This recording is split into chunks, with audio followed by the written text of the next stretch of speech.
I've always hated parties, and under normal circumstances never would have attended the one on Saturday. But my life was a mess. I relaxed my standards and stepped into a nightmare. Thursday morning, I was the good doctor, focusing on my patients, determined not to let my own garbage get in the way of work. I kept my eye on the boy. He hadn't yet gotten to the part where he tore the heads off the dolls. I watched him pick up the toy cars again and advance them toward each other in inevitable collision. Ka! The ringing concussion of metal against metal blocked out the whine of the video camera before dying. He tossed the cars aside as if they burned his fingers.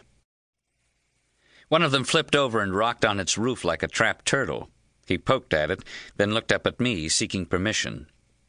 I nodded, and he snatched up the cars.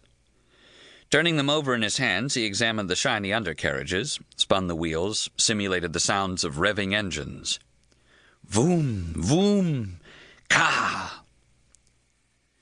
A little over 2, big and husky for his age, with the kind of fluid coordination that foretold athletic heroism.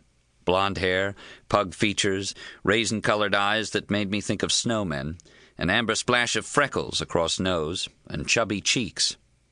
A Norman Rockwell kid, the kind of son any red-blooded American father would be proud of. His father's blood was a rusty stain on the central divider somewhere along the Ventura Freeway. Voom ka!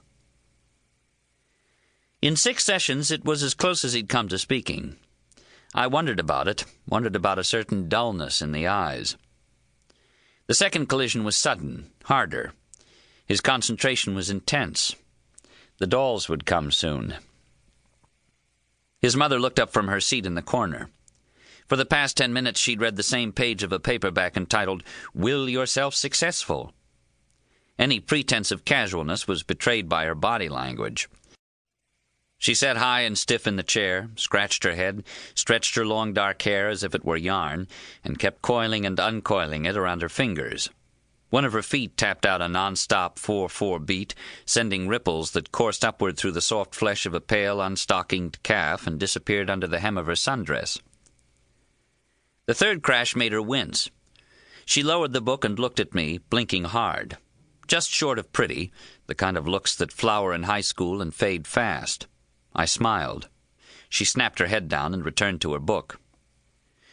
Ka! The boy grunted, took a car in each hand, smashed them together like cymbals, and let go upon impact. They careened across the carpet in opposite directions. Breathing hard, he toddled after them. Ka! He picked them up and threw them down hard. Voom! Ka!